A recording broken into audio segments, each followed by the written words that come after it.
Está reunida a Comissão Executiva, vamos fazer o rescaldo do G8, que teve lugar este fim de semana, mas também olhar para uma Europa ainda à procura de uma solução, nomeadamente para o caso grego. São convidados desta edição Miguel Varela, professor do Instituto Superior de Gestão, do ISG, e também Rui Leão Martinho, bastonário da Ordem dos Economistas. Agradeço aos dois a vossa presença. Rui Leão Martinho, começo por si, para lhe perguntar que balanço faz deste G8, que parece que teve, como se costuma dizer em linguagem da agricultura, muita parra e pouca uva. Pois, bom dia. Eu acho que sucede exatamente como com as cimeiras europeias. Há sempre uma grande expectativa quanto aos resultados. Depois, os resultados são os que são possíveis e mais. Os resultados que se transmitem para o exterior ainda são, com certeza, entre os vários componentes destas reuniões, digamos que balanceados e harmonizados de forma a haver uma conclusão que possa ser comum. Eu penso que o que saiu daqui, sobretudo, e neste momento, foi a passagem de uma ideia que é a Grécia está dentro da Europa, a Grécia está na Europa por convite, por direito próprio, há muitos anos, e deve manter-se. E, portanto, isso tem que ser uma mensagem que tem que ser transmitida universalmente a partir de todos estes fóruns e destas cimeiras. Agora, daí até à prática, vem depois a outra parte, que é a parte que diz respeito não só à zona euro no seu todo, mas à própria Grécia.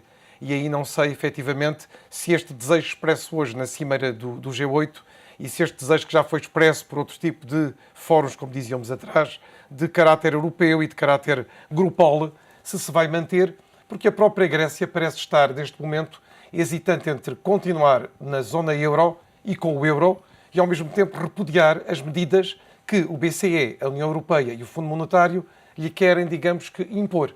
Ora, esta dualidade de comportamento, se não se modificar, não pode de maneira nenhuma dar a ideia que dentro de 1 mês, 2 meses, 3 meses, continuamos na mesma e a Grécia continua na Europa. E aí, quaisquer destes desejos e quaisquer destes votos podem não ter aderência à realidade, porque, ao fim e ao cabo, ou a Grécia quer também, mesmo com condições que venha ainda a negociar com os 3 institutos que a apoiam, e quer ficar na Europa, ou a Grécia não quer efetivamente, pelo seu povo e pela expressão dos seus votos, querer ficar na Europa e, nesse caso, não há qualquer cimeira que possa auxiliar na manutenção de um país que não quer efetivamente continuar a pertencer a uma zona.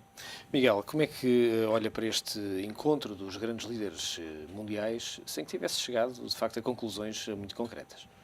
Bom, de facto, é verdade, não há conclusões concretas desta reunião, assim como não tem havido grandes conclusões também das reuniões das instâncias europeias. Portanto, eu penso que estamos a atravessar um período de um marasmo perigoso, que é mesmo essa a expressão, e as instâncias europeias passaram de uma época, quando se criou o euro, portanto, quando entramos para o euro com os critérios de Maastricht, depois disso a Europa ainda teve alguma ação de alguma forma proativa na construção, ou na tentativa de construção de uma identidade europeia.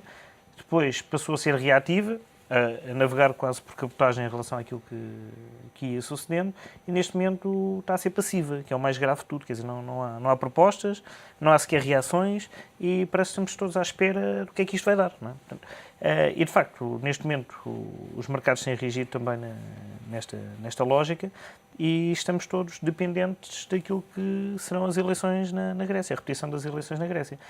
E, de facto, não estou tão otimista quanto à permanência da Grécia na zona euro, porque, de facto, durante um ano, consecutivamente, as instâncias europeias e internacionais têm ajudado com transferências financeiras à Grécia, e, de facto, o resultado tem sido nulo, porque reformas estruturais, à semelhança daquilo que foi feito durante este ano em Portugal, que é quase zero, na Grécia ainda foi menos do que zero. Portanto, a única solução para a Grécia é continuarmos a alimentar com tranches sucessivas indefinidamente, que também não é solução, porque os alemães também não estão interessados em continuar a financiar Estados que não se preocupam com as reformas estruturais que tardam em aparecer. E a grande questão é saber se a Grécia sai, o que é que acontece, obviamente. De facto, não é bom e pode ser o pontapé de saída para a desagregação de toda a zona euro. E eu tenho medo que isso aconteça, portanto, vai haver perdas também nos bancos. Se bem que eu acho que a curto prazo vai ser mau, mas não sei até que ponto é que a médio prazo as coisas não serão mais positivas, pelo menos para a Grécia. Em termos de pagamento da dívida, é evidente que se vai complicar com a conversão, se voltarem ao dracma, com a conversão para a moeda, mas pelo menos ganham autonomia na política monetária, que foi uma coisa que perderam desde a entrada do euro. E às vezes uma moeda fraca, ao princípio pode ser mau, mas a prazo até pode ter os seus frutos. Portanto, é tudo uma grande incógnita ainda.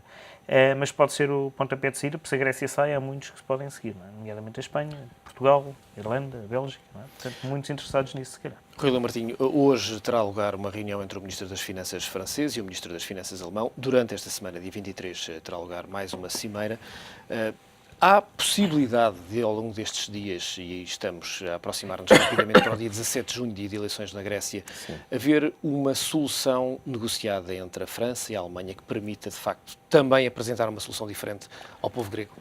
Vamos lá ver, eu acho que a França está a fazer aquele papel que competia ao atual Presidente da República, depois da campanha que fez, que é insistir muito na questão do crescimento. Mas sejamos justos, a questão do crescimento já estava em cima da mesa há muito tempo, não só pelo governador Mário Draghi do Banco Central Europeu, mas por variadíssimos intervenientes neste processo europeu, nos seus vários fóruns, nas suas várias reuniões, que falaram permanentemente na questão do emprego e do crescimento. O próprio Presidente Durão Barroso, já há muito tempo, que veio trazer exatamente a ênfase nestas duas questões, emprego e crescimento. Agora, também é evidente que, se não entrarmos em conversas, digamos, de cariz mais populista, que é impossível fazer qualquer destas coisas, que é incentivar a criação de emprego e ter crescimento económico, sem ter umas finanças sãs. E é por isso que não há que separar estas coisas, mas há que compreender uma questão. É que, sem ter as finanças sãs, sem termos um desendividamento das economias que entraram neste processo, e que são muitas, como vimos na Europa, umas de maneira mais grave, outras de maneira, digamos, mais atenuada, não é possível haver crescimento. Portanto, o crescimento vem acompanhando a austeridade. Acho bem que se faça agora uma ênfase maior em que sejam, digamos, como caminhos paralelos, mas eu não penso que seja pela intervenção do Presidente Hollande que isto se vai verificar. Isto já era uma ideia adquirida em termos europeus e em termos dos vários países. Foi apanhada, digamos, em campanha eleitoral, bem, com certeza, por um dos candidatos, que era exatamente o que veio a ser Presidente da República, mas não é por isso que se vai infletir depois a outra questão de austeridade, de restrição e de recompor as finanças de cada país. Isto para Portugal, isto para a Irlanda, isto para a Itália, isto para todos os países que estejam nessa situação. Depois, penso que deste encontro entre os dois irá surgir com certeza um reforço maior na questão do crescimento, na necessidade do desemprego a nível global e a nível de cada país diminuir, mas vai com certeza manter-se a obrigatoriedade e a decisão de que é preciso manter a austeridade. E veja o caso, por exemplo, da Grécia, de que o professor Miguel Varela falava há pouco. A Grécia é efetivamente um país onde as medidas de austeridade e as medidas que foram combinadas e contratadas pelos governos eleitos com as três instituições, BCE, União Europeia e FMI, nunca foram cumpridas. Ora, um país destes, ou uma nação que se propõe não cumprir aquilo que contrata, é uma nação que tem que ser, digamos que, vigiada, tem que ser vista e não pode ser permanentemente auxiliada com perdão de dívidas, porque é o único país da Europa que já tem perdão de dívida, e ainda tranches sucessivas, que são em valor muito superior ao que se passa em Portugal ou na Irlanda, e continuar alegremente fazendo manifestações de rua, não cumprindo aquilo a que se propôs e que contratou, e em eleições repudiando aqueles que lhe estão a fazer auxílio permanente para que a economia possa funcionar. Portanto, a Europa, embora tenha, por princípio, eu acho bem, a ideia de que todos são necessários, de que todos se devem manter, penso que também deve pensar que, a partir de certa altura, se são os próprios países que já não querem integrar essa zona, devem sair. E deve ser sim preparada uma firewall muito, muito competente e muitíssimo eficiente para que os outros países não sejam depois, digamos que, contagiados por aquilo que se passar com a Grécia. Porque, repare, nós estamos a tentar o nosso melhor. Dificilmente, cumprindo relativamente com, às vezes, não totalmente como devia ser, mas estamos a tentar o nosso melhor, com sacrifício, com dor, com reconhecimento de uma coisa que já estava na estrutura do país, mas que agora aparece, que é este desemprego, muito dele estrutural, muito dele sem solução a curto prazo e a médio prazo. A Irlanda está a tentar fazer o mesmo, a Itália está a pôr as contas em ordem, e vemos que a Grécia faz pouco esforço. E, portanto, dispersa até a sua capacidade que terá, a sua inovação, a sua maneira de poder, digamos, demonstrar que também é viável, neste progresso, digamos, de manifestações, de contestações e agora de votação em urna, que demonstra que efetivamente o povo grego está muito dividido e até naquilo que diz, para mim, que sou apenas um observador, é relativamente incongruente, porque, veja, repudia as medidas de austeridade, repudia, digamos, aquilo que ele diz que é uma imposição comandada pela Alemanha, o que é também uma visão distorcida daquilo que é a União Europeia, mas quer manter-se no euro. Isto é um bocadinho incongruente. Nada disto faz sentido. Portanto, é preciso esclarecer bem a situação grega. Um dos passos agora importantes será este acordo com o novo Presidente da República francês, mas também é preciso que a França compreenda que também tem que dar alguma coisa. E a França tem, sobretudo, duas questões muito importantes para todo este mercado europeu. É que o aprofundamento do mercado interno europeu precisa da colaboração da França, que nem sempre foi dada, porque a França muitas vezes deteve medidas para proteger, em medidas proteccionistas, o seu próprio país e precisa de deixar abertamente rever a PAC. A política agrícola comum tem beneficiado os franceses e tem prejudicado muitos outros países, entre os quais Portugal. Portanto, estas duas questões que estão em cima da mesa têm que vir ser discutidas. Não é só a questão, digamos, global do crescimento, que é uma coisa que todos queremos, nem é só uma questão de dizer a austeridade não mais, vamos lá ver se a aliviamos, que também estamos todos de acordo, se for possível, mas é também discutir estes pontos. O mercado interno e a PAC são importantes. Miguel, partilha desta opinião. É importante dar um passo em frente, nomeadamente ao nível do mercado interno. Eu estou absolutamente de acordo. Agora, eu penso é que todo este problema, de facto, estrutural, não está longe já de ser um problema conjuntural, só se resolve com uma solução de grande dimensão. Portanto, já não é possível resolver as coisas com meias medidas. E, de facto, ou se dá um passo em frente, ou se dá um passo atrás. Não é? Ou acabamos realmente com o euro, acabamos com a União Europeia, ou então damos um passo em frente, no sentido, se calhar, mais federalista, ou pelo menos de centralizar mais a decisão em determinadas instâncias europeias, porque de facto assim, como disse muito bem o Dr. Rui Leão Martins, quer dizer, se continuamos a tentar maximizar interesses, não é? Individualmente de cada um dos países, não há união que resista a uma coisa destas. Não é? Portanto, ou se centraliza mais a decisão económica em determinadas instâncias europeias, ou então voltamos alegremente ao euro, à peseta, ao dracma, e assim sucessivamente com as várias moedas. Portanto, tem que ser uma solução mesmo de grande amplitude para resolver este problema. Já não passa por meias medidas. Rui Leão Martins, há pouco quando falava da questão do mercado, mas também da PAC, não foi exatamente o facto da União Europeia ter aberto de uma forma quase unilateral as suas fronteiras, nomeadamente relativamente a países como a China. A China, por exemplo, e os países emergentes em geral. Também a Europa nesta situação de grande desvantagem competitiva. Eu penso que isso, como sabe, quem é especialista dessas áreas, muitas vezes nos aponta que essa medida talvez tenha sido um bocadinho precipitada, ou pelo menos não teve em conta depois as consequências que nós hoje temos e com as quais nos debatemos. Houve uma abertura demasiada, não houve se calhar contrapartidas também obtidas a partir desses países a quem se abriu o mercado e temos hoje mais uma situação para resolver. Agora, toda esta questão europeia, e volto a dizer que às vezes fazemos muito aquela tónica na Alemanha, por ser, digamos, o que chamamos o motor da Europa, não pode ser só, digamos que, imputada à Alemanha. Porque nós vimos que, até no nosso processo de auxílio externo, que outros países estão permanentemente a questionar esta divisão entre países que consideram que são mais eficientes e que se esforçam mais, e países que o não são. Veja o caso da Finlândia, veja o caso da República Checa, veja o caso da própria Polónia ou da Holanda. Portanto, há uma parte da Europa que questiona permanentemente o facto de outra parte da Europa não se desenvolver no mesmo ritmo, não ser capaz de se equilibrar da mesma maneira. Portanto, não vamos só cingir-nos à Alemanha, porque ela, digamos, é a parte mais visível, mas ela está bem rodeada de apoiantes do norte, do centro da Europa, até de países, digamos, do ex-leste europeu, para que nós tenhamos que ter em conta que, para nos mantermos todos neste barco, para o qual eu acho que, efetivamente, e diz muito bem sempre o professor Miguel Varela neste aspecto, que é,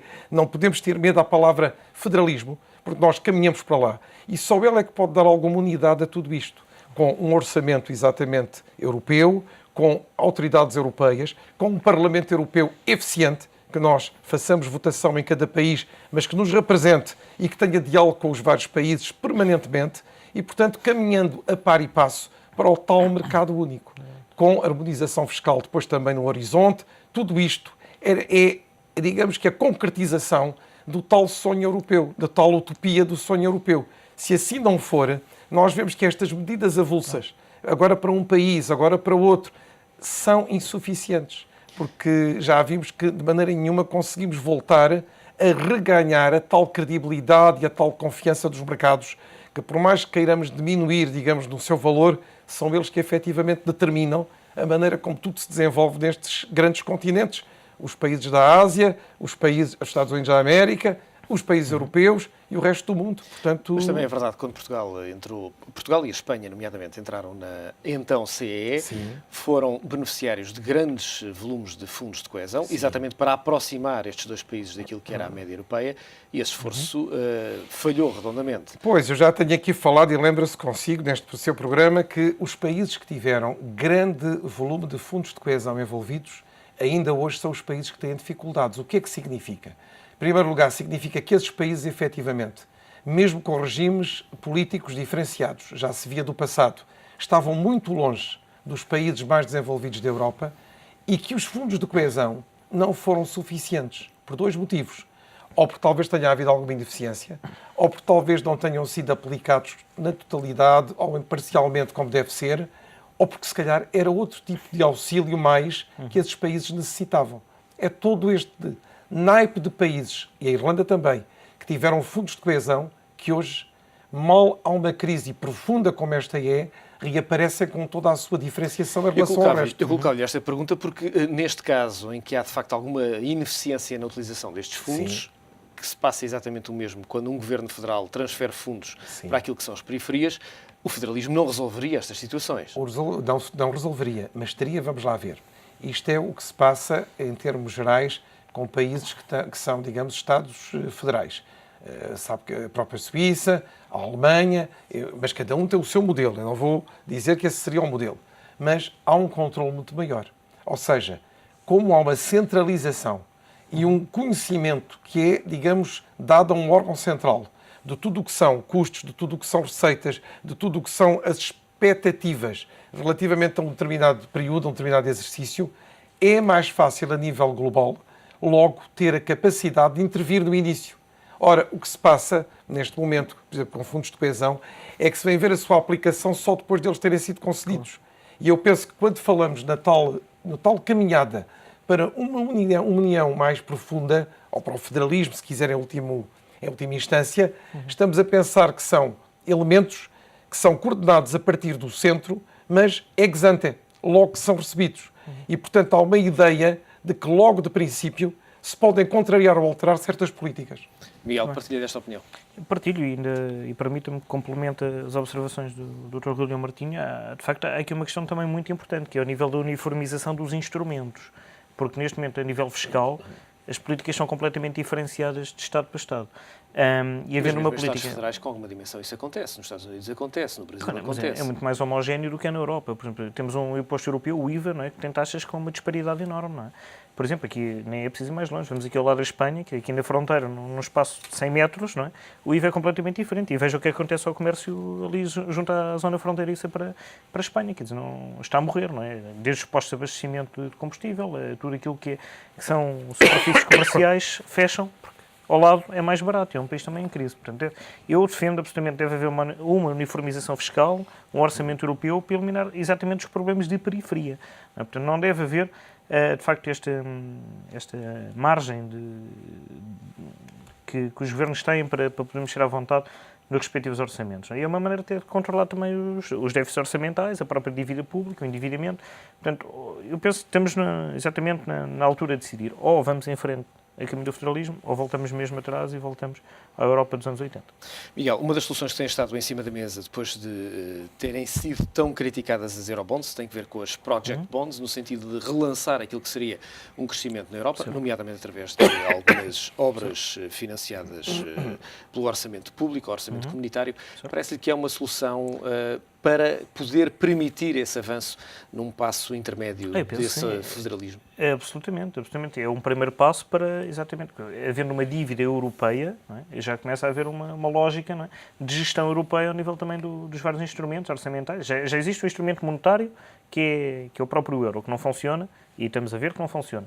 Se houver a política orçamental também a conjugar exatamente com a política monetária, eu penso que a efetividade das políticas torna realmente funcional. E os eurobonds é exatamente um pequeno pormenor, fazer uma emissão de dívida europeia é um pequeno pormenor disto tudo, quer dizer, mas falta o essencial. Aliás, o problema da Europa é esse, é que falta o essencial, que é esse poder de decisão. Rui Leo Martinho, as project bonds podem ser uma boa solução? Eu acho que podem ser uma boa solução, acompanhadas de outras medidas. Uma delas, como sabe, é também, e já foi anunciado, o reforço das próprias possibilidades que o Banco Europeu de Investimento, o BEI, pode dar às várias economias. E, portanto, há projetos de dimensão muito grande, há projetos às vezes até transnacionais, e, portanto, haver project bonds para determinado tipo de projetos completamente, digamos que, não só importantes, mas definidores de determinado tipo de orientação nos vários países da Europa, acho que é importante. E como diz ali, e bem, o Miguel Varela, os eurobonds, os project bonds, o reforço do papel e dos montantes disponíveis pelo BEI para apoiar as várias economias são passos importantes. Porque já percebemos uma coisa, a Europa, mesmo muito pressionada, e se ela tem estado pressionada, faz resoluções e tem resoluções, porque são muitos países, muito lentas. Vamos agora para mais uma Cimeira Europeia na próxima semana, nesta semana. 23. Vamos ver, vamos outra vez entrar com grandes expectativas, nomeadamente há de sair alguma decisão, mas não vai ser aquela que nós dizemos, bem, vai resolver tudo. Não, é a questão dos pequenos passos. E penso que é, se calhar, um bocadinho a característica de a capacidade que há de reunir opiniões tão diversas, economias tão diferentes, sentidos tão diferentes e até histórias de cada país tão diversas, dos tais 27 que compõem a União Europeia. Portanto, isto é um projeto, os project bonds, como os eurobonds, como o reforço do BEI, importante neste momento, mas sempre na tal caminhada, que eu entendo, que é o aprofundamento da União. Já temos a União Monetária, precisamos do resto. Precisamos da União Financeira, da União Económica e da União Política. E quando chegarmos a esse ponto, das duas uma, ou todos os passos que demos estão bem dados e culminamos de novo num determinado espaço grande, influente, com determinado background e que é capaz de se reimpor outra vez a nível global, ou o projeto, à medida que vamos caminhando, não vai tendo resultados. E aí, então, é o que dizia e bem o Miguel Varela, estamos a caminhar, se calhar, para uma irrelevância da própria União Europeia e da Europa em geral, e aí serão com certeza outras questões que se irão pôr, que eu nem sequer antevejo neste momento, porque eu sou um bocado, devo-lhe dizer, imoderadamente, mas sou crente de que a Europa ainda tem um caminho profundo para fazer. Mas falta essa visão quase de sonho, de apontar um ponto no horizonte, como muitas vezes sentimos em muitos líderes europeus, de apontar para um passo em frente. Mesmo os atuais líderes europeus não querem dar esse passo, ou pelo menos não o dizem publicamente. Sabe que o problema também, quando falamos de continuarmos a ser país a país e não o espaço global, até tem influência também por isto que vemos, as eleições e os interesses eleitorais e partidários em cada país. Repare, neste momento foram as eleições francesas, ou vão ser agora as legislativas, depois respira-se ali, mas entretanto veio as alemãs, onde os partidos também estão a degladiar-se até ao último momento e onde, como sabe, o equilíbrio também é relativamente muito igual entre aquilo que consideramos conservadores e trabalhistas, ou mais à esquerda, se quiser. Portanto, esta permanente luta eleitoral país a país não permite aos líderes europeus ter uma visão global e, por exemplo, um espaço maior.